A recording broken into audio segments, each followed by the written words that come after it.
It has been an absolutely insane NFL season that culminated in the Green Bay Packers absolutely smacking the living shit out of the Dallas Cowboys in the wild card round to bring them into a situation where they could face off against the San Francisco 49ers in the divisional round. So before we get to the content, make sure you drop like, subscribe, and turn on our notifications to help the channel grow. Now that we got all that out of the way, break!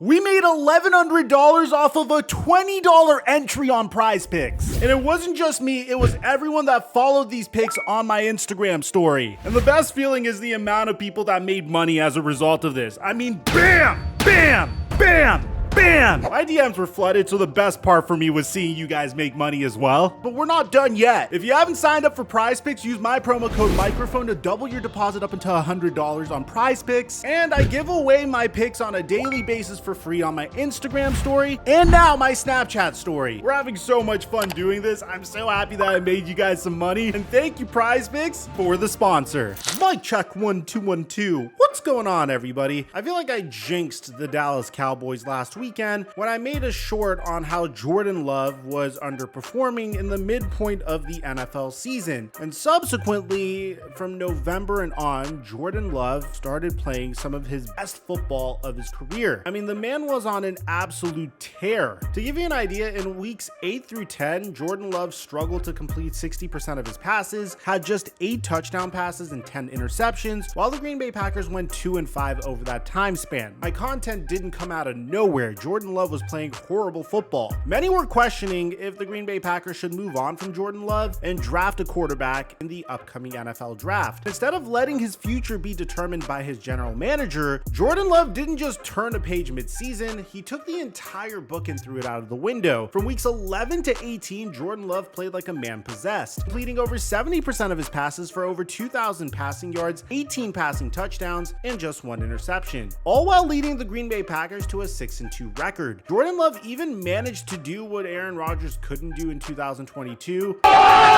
which is beat a division rival in a win-and-in game in week 18.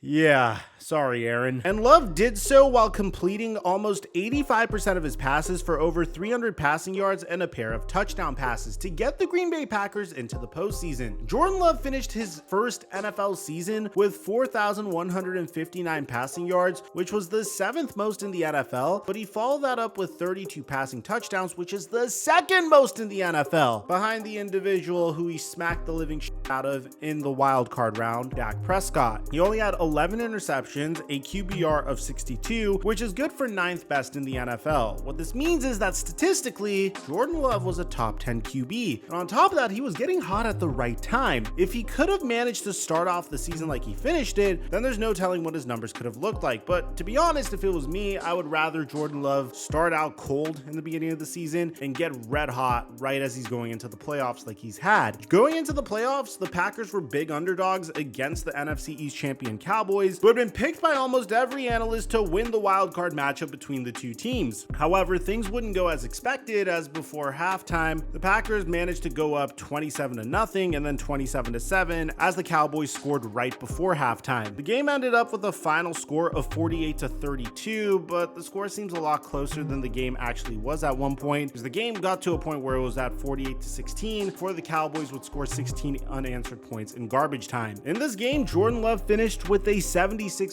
completion percentage, 272 passing yards, 3 touchdown passes for a career-high passer rating of 157.2 and an NFL record 99.3 QBR, which was the best QBR in a playoff game in NFL history. And this was against one of the best defenses in NFL history. So there are a lot of questions about whether or not that was just a fluke. Would he be able to repeat this against now the number 1 seed in the NFC? He already beat the number 2 seed in the NFC. Could Jordan Love go into Levi Stadium and smack the living of the San Francisco 49ers. The 49ers had some questions of their own to solve. Each and every single season, it seems like they are the team to beat in the NFC. And then a freak injury happens at the worst possible scenario, and the San Francisco 49ers would either collapse in the Super Bowl or wouldn't even make it to the Super Bowl. So would this season be different? Well, spoiler alert, unfortunately, it wasn't very much different in this divisional showdown between the Packers and the San Francisco 49ers. The number one knock on Brock Purdy is how his all-star supporting cast carries him to victory. Now, I always made the argument that it's very difficult for a quarterback to succeed if he doesn't have a good supporting cast. I mean, you see Patrick Mahomes and how he struggled this past season with Marquez Valdez-Scantling dropping footballs, Kadarius Toney dropping footballs, and even batting footballs to pick sixes like he did in week 1 versus the Detroit Lions. Sky Moore dropping footballs. I mean, these are games that could have been won if his wide receivers received the football properly. So I don't really think it's fair to have a knock on Brock Purdy because of his all-star supporting cast, but I do think it's a little peculiar because if you remember earlier on in the season when Deebo Samuel was out with an injury, Brock Purdy played his worst stretch of football to date. So when Deebo Samuel suffered an injury in the middle of this divisional showdown versus the Packers, a lot of this seemed familiar to me. Once again, another situation where one of your best players gets injured while you're in the middle of the playoffs. And the question was, how would Brock Purdy respond? Would he lean on Brandon Ayuk, Christian McCaffrey, George Kittle, that incredible offensive line? Will Kyle Shanahan be able to dial up some incredible offensive play because he's an offensive genius?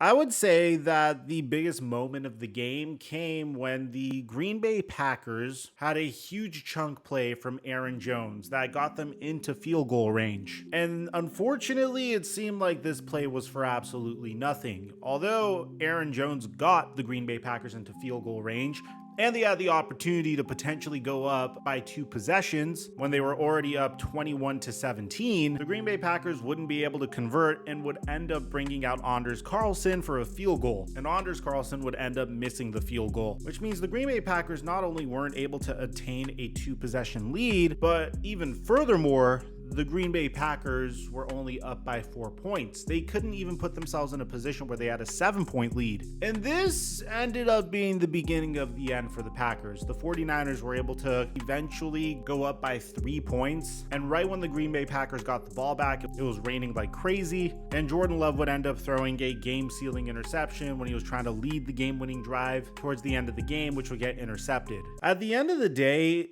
this is a very frustrating way to lose a football game. I mean, the Green Bay Packers were right there. There were multiple instances where Brock Purdy looked like he was about to throw an interception. There were multiple terrible reads from Brock Purdy. There were multiple scenarios that could have gone either way for the Green Bay Packers that could have resulted in them winning the game. And I know this isn't going to make Packers fans feel that much better, but you didn't lose this game because of an incompetent football decision. Your team didn't shit the bed on national TV the way the Dallas Cowboys did.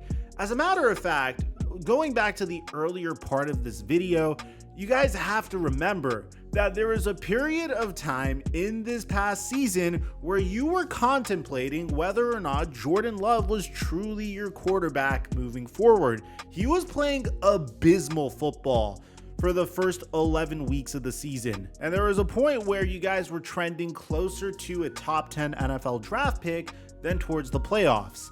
And then out of nowhere from weeks 11 to 18, he turned that all around.